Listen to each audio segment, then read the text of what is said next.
Olá gente, tudo bom com vocês? Sejam bem-vindos mais uma vez ao nosso canal. Eu sou Fábio Tancredo e hoje falaremos de uma grande atleta que nem é brasileira e nem é americana. Que a gente aqui nesse canal parece que a gente só fala desses dois países. Dessa vez falaremos de Jelena Isinbaeva. Para quem tem mais ou menos a minha idade, conhece ela bastante. Foi uma mega atleta dos saltos com vara que dominou a década de 2000. E, claro, não podia faltar aqui no canal uma mulher com essa trajetória incrível, com um domínio maravilhoso. Mas antes, primeiro eu gostaria de falar que eu voltei com o meu boné, apesar de muitas pessoas terem gostado de ter visto meu cabelo por aqui, mas ele está de volta. E também lembrá-los que tem que curtir o vídeo, hein? Então já clica lá, curte o vídeo, é muito importante pra gente. Muito importante que vocês também estejam gostando do canal. Também comente aqui, fale pra mim o que você está achando do vídeo, o que você está achando no canal. E não se esqueça lá da hashtag no final do vídeo, é uma hashtag super importante para eu saber que vocês também estão indo até o final do vídeo, beleza? E se não se inscreveu, se inscreva no canal.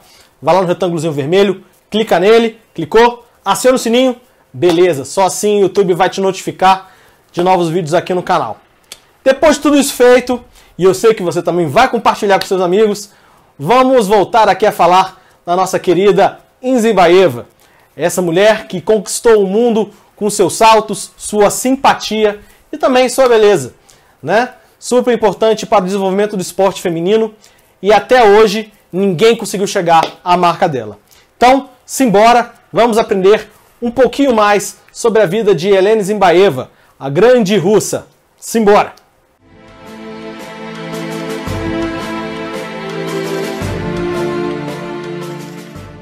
Jelena Isinbaeva nasceu no ano de 1982, na cidade de Volgogrado, lá na Rússia. O pai dela é tabassarano, ele é proveniente de uma região da Rússia bastante pobre, enquanto sua mãe já era mais ali do centro da Rússia, perto de Moscou. Eles conheceram, tiveram duas filhas e tiveram uma família que vivia, não na miséria, mas abaixo da média, assim, né, podemos dizer assim, perto da pobreza. Tanto é que Isinbaeva e sua irmã usavam bastante roupas reutilizáveis, podemos dizer assim, pessoas que doavam para a família. E Jelena e sua irmã, elas já gostavam do esporte, praticavam esporte desde pequenininha e sempre foram muito competitivas. Isinbaeva e a irmã, desde muito jovens, como eu falei, já estavam praticando ginástica artística.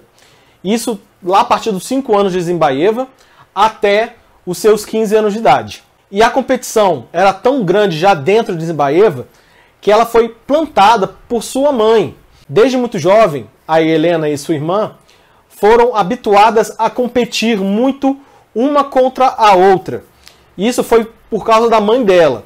O porquê exatamente eu procurei e eu não achei. Só que ela tinha esse senso de competição muito firme dentro da criação dela e passou para as suas filhas.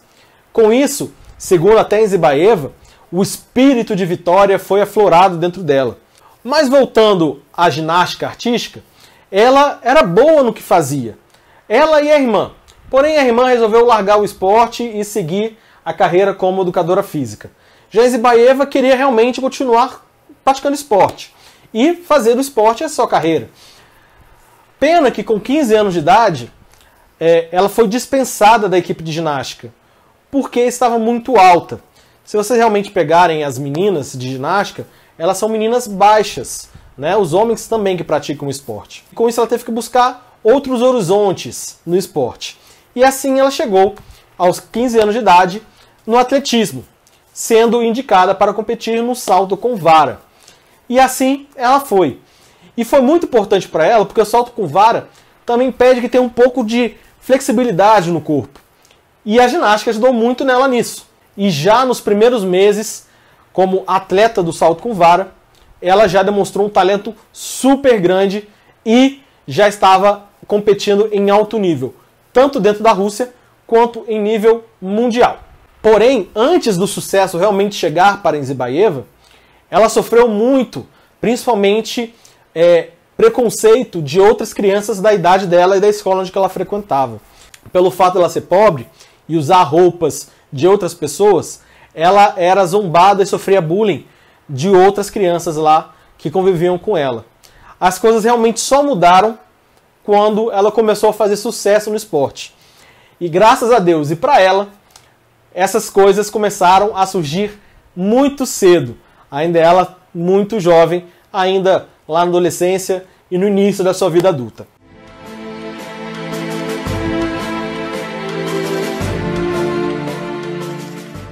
Como eu já falei, Zimbaeva já teve um sucesso num período ou espaço de tempo.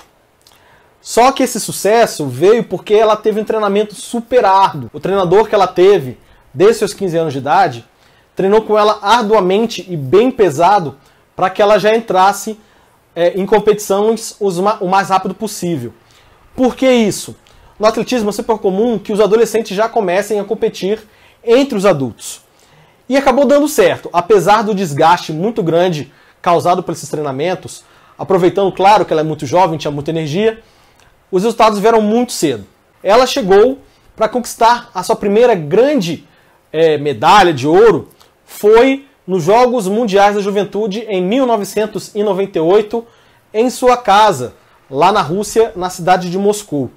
Lá ela conquistou o ouro na competição e assim já colocou o seu nome ali, querendo aparecer entre os principais nomes para o futuro do atletismo.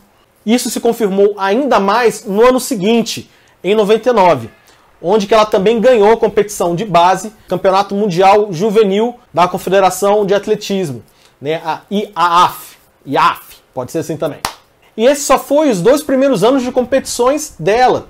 E mesmo assim, ela já conseguiu 2 principais títulos das categorias de base.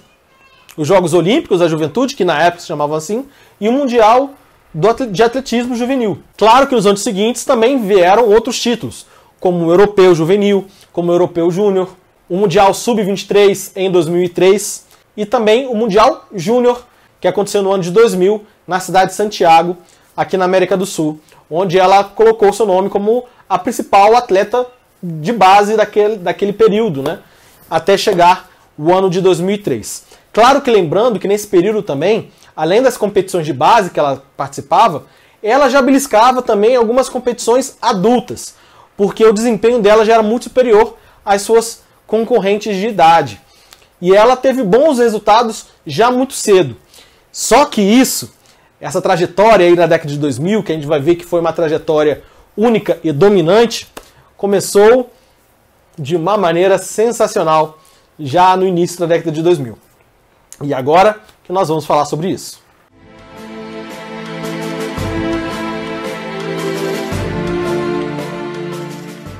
Em 2003, já competindo em nível adulto, as principais competições, ela conseguiu um feito que se repetiria algumas outras vezes ao longo de sua trajetória, que foi quebrar o recorde mundial. O salto dela foi de 4,82 metros e 82 centímetros. E naquele mesmo ano de 2003, ela conquistou seu primeiro grande resultado em nível mundial, que foi a medalha de bronze no Mundial, da categoria adulta mundial de atletismo. E para melhorar, ela ainda quebrou o recorde mundial indoor naquele mesmo ano.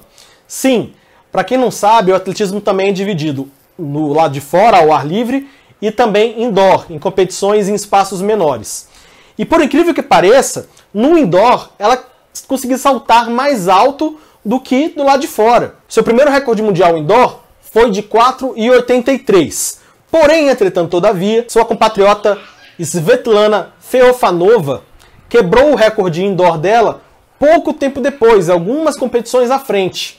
E as duas chegaram bem disputando ali para o Mundial Indoor, que aconteceria naquele mesmo ano. E aí as duas disputavam super bem, chegaram à final e, na final, Zimbaeva ganhou de sua compatriota, ganhou da Feofanova e, para melhorar, quebrou novamente o recorde mundial do Indoor, marcando 4,86 centímetros. Porém, depois dessa competição do Mundial, as duas voltaram a brigar em competições, competir no caso, né, muito forte nas competições subsequentes. E quebrando vários recordes, tanto uma quanto a outra. As duas estavam disputando as competições e as quebras de recorde. Porém, ao final da temporada, Nzimbaeva se sobressaiu a Feofanova e terminou o ano com mais um recorde mundial. No ano de 2004, foi o ano onde teve a competição olímpica. Porém, essa competição olímpica a gente vai deixar um pouquinho mais lá na frente para falar, como costumamos fazer. E aqui a gente só vai citar que em 2004 ela quebrou nada mais nada menos que 8 vezes o recorde mundial. E aí chegamos no ano de 2005, ela começou com tudo. Voltou a quebrar alguns recordes, tanto indoor quanto do lado de fora, e resolveu chegar aos 5 metros. Sim, ela resolveu tentar passar a marca de 5 metros. A sua primeira tentativa aconteceu no estádio do Crystal Palace, em Londres, lá na Inglaterra. E, para falar a verdade, ela conseguiu logo na sua primeira tentativa. Depois de ter ganhado a competição com uma certa facilidade, ela se viu no direito de tentar chegar aos 5 metros. E em sua primeira tentativa, já conseguiu, chegando aos 5 metros, sendo assim a primeira mulher a conseguir tal feito. Tanto é que no mesmo ano, ela teve a oportunidade de tentar quebrar novamente, chegando a 5 metros e 1 centímetro. E não é que ela foi lá e fez? Pois é, fez de novo, alcançou mais uma vez o recorde mundial. E isso ela foi acumulando recordes mundiais, tanto no aberto quanto no indoor. E esse recorde mundial de 5 metros e 1 centímetro aconteceu no Mundial de Helsinki, que ela ganhou o ouro. E pasmem, a diferença para a segunda colocada foi de nada mais nada menos do que 42 centímetros. Em 2006, ela foi campeã europeia e também da Copa do Mundo. E quebrou o recorde mais algumas vezes, chegando a quase 20 recordes quebrados. Em 2007, mais uma vez, quebrou o recorde mundial, só que dessa vez indoor, e conseguiu mais uma medalha de ouro em mundiais. E esse mundial agora aconteceu na cidade de Osaka, lá no Japão. E nesse período, realmente não tinha ninguém que pudesse competir com ela. A grande adversária de Nzimbaeva era ela mesma.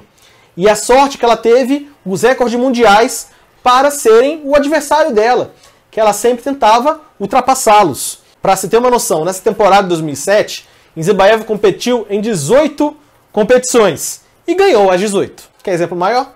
Não tem. Até chegarmos no ano de 2008, onde ela mais uma vez quebrou o recorde mundial, chegando à marca de 5 metros e 4 centímetros. E no indoor ela conseguiu chegar quase aos 5 metros. Ainda não chegou, no 4,95. Eu falei ainda não chegou, que você vai ver que ela vai chegar. Mas isso, cena do capítulo próximo.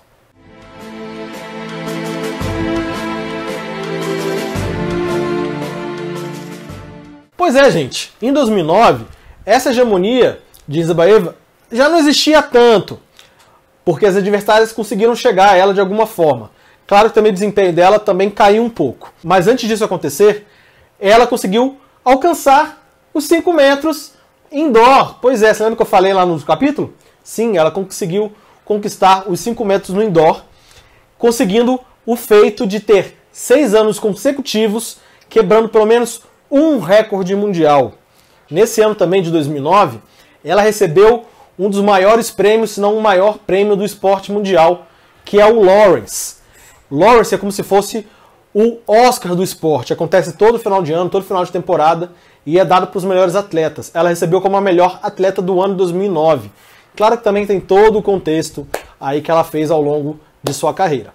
Porém, também nesse ano de 2009, ela teve uma das suas derrotas mais marcantes, que foi no Mundial de Atletismo na cidade de Berlim, na Alemanha. Nesse Mundial, ela nem conseguiu medalhar. Perdeu a competição para a polonesa Anna Rogowska, que ganhou aquela competição, e Nzimbaeva, infelizmente, nem conseguiu atingir uma marca. Pois é, ela tentou, na sua primeira tentativa falhou, segunda também, na terceira também, e assim ela ficou em último lugar na final. E isso acabou marcando muito ela, tanto é que em 2010 ela não teve os resultados que ela esperava nas competições do ano. E isso acabou causando nela uns pensamentos de tentar se afastar um pouquinho do esporte, porque talvez ela estivesse muito desgastada, tanto fisicamente quanto mentalmente. E aí ela largou a temporada no meio para poder relaxar. E assim ela fez no ano de 2010, ali na metade de 2010 para o final. Também um pouquinho em 2011, só que ela voltou na temporada seguinte, em 2011, a competir. E ela até melhorou um pouquinho os resultados dela. chegou a ganhar algumas competições, mas principalmente visando os Jogos Olímpicos de Londres, que aconteceram no ano seguinte. E as competições dela foram sempre lá, entre as principais atletas. Ganhava medalha, tinha competição que ficava de fora do pódio, e assim ia. Até porque ela já não era tão mais jovem assim. E os resultados eram normais. E ela tinha outras atletas também em ascensão, que eram mais jovens do que ela, e acabaram tomando o lugar dela. E Lisabaeva foi ficando um pouquinho para trás. Até chegar o ano de 2016, onde ela queria fazer o encerramento da carreira dela, só que ela foi impedida, a gente vai ver também porque lá na frente na história olímpica. E ela encerrou a sua carreira no ano de 2016, um pouco antes dos Jogos Olímpicos. Ao todo na carreira dela, esse período aí, muito vitorioso, foram 2 ouros olímpicos, que a gente vai detalhar um pouquinho mais daqui a pouquinho, 3 ouros em campeonatos mundiais de atletismo, 4 ouros em campeonatos mundiais de atletismo indoor, 2 campeonatos europeus, um indoor e outro aberto, e pasmem, 28 recordes mundiais quebrados, sendo 15 deles em aberto e 13 indoor. E tudo isso entre 2004 e 2009. Sem contar que ao longo de sua carreira ela teve o prêmio de Atleta do Ano do Atletismo 3 anos, sendo 2 deles consecutivamente, que foi 2004 e 2005.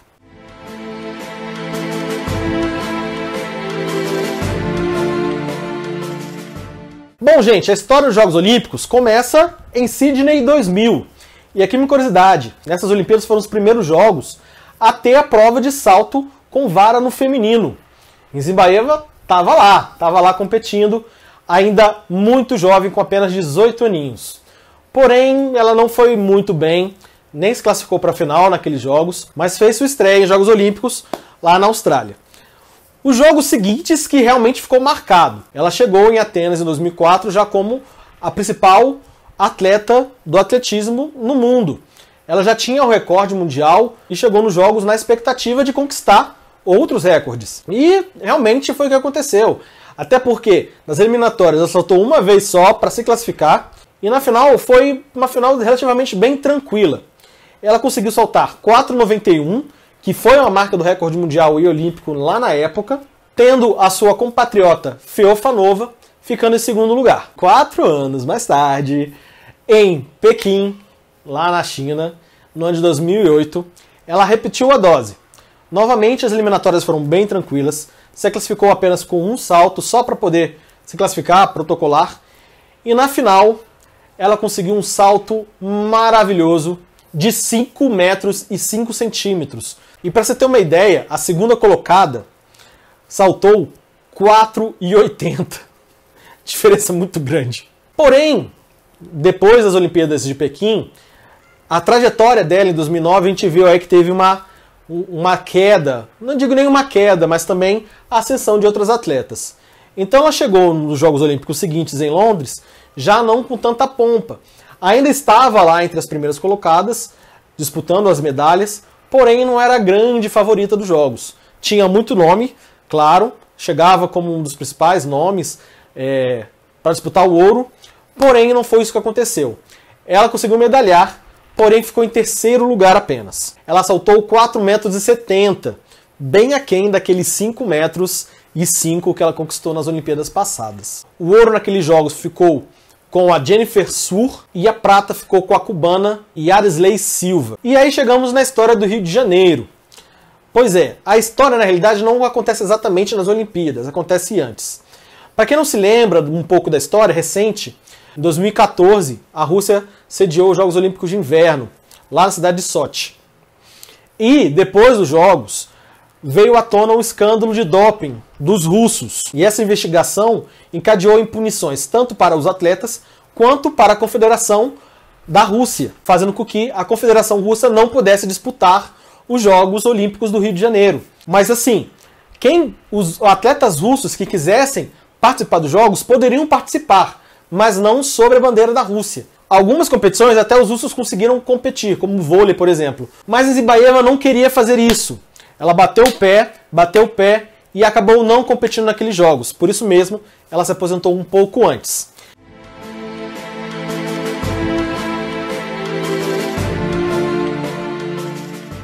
Gente, assim, vendo a história dela, tudo que eu li, eu acompanhei realmente, eu sou dessa geração aí, então consegui acompanhar bem a trajetória da carreira de Genzibaeva. E ela, cara, sem sombra de dúvida, pra mim e pra muitos, é o maior nome do atletismo feminino na história. Eu não vi nenhum outro nome que pudesse ter uma trajetória igual que ela teve, tanto de conquistas quanto de dominação. Sabe aquele ponto que você busca na história, onde você vê uma rivalidade acirrada entre um atleta e um outro? Nesse período aí da década de 2000, não teve nenhuma atleta que se comparava a ela. Foi ruim? Cara, normalmente quando tem uma competidora só, é ruim. Mas sabe o que é legal? Ela conseguiu um feito que foi ser adversária dela mesma. Então era bom ver ela, a gente sabia que ela ia ganhar, sabia que ela ia ganhar. Mas a gente criava uma expectativa se ela ia bater o recorde mundial. Cara, ela quebrou isso quase 30 vezes. É impressionante o que ela fez na história. É impressionante o que ela fez em sua carreira. Sendo que ela não foi treinada, teoricamente, no início da sua vida, para ser atleta do atletismo. Ela era ginasta. E as outras não conseguiram nem se igualar ao que ela conseguiu anteriormente. Até hoje o recorde dela está mantido. Essa é Genzibaeva. Um grande nome do esporte que a gente tem que lembrar sempre. Parabéns para a Genzibaeva por sua trajetória. E também por nos fazer fãs desse esporte maravilhoso que é o atletismo, que é o salto com vara. Que a gente tem grandes nomes também aqui no Brasil, como Fabiana Müller e o atual campeão olímpico, né, o Thiago Braz. Isso aí, galera. Muito obrigado mais uma vez por estarem aqui, por terem curtido o vídeo. E a hashtag é Saltando na Rússia. Diferente. Saltando na Rússia é a hashtag de hoje. Muito obrigado mais uma vez pela presença de todos. Não se esqueçam, vídeos novos aqui no canal, todo domingo às 10 horas da manhã. E a gente se vê nos próximos vídeos. Não se esqueça de curtir, comentar e compartilhar esse vídeo. Se inscreva também, viu? Valeu, gente. Muito obrigado pela companhia de todos. Fiquem com Deus e até a próxima.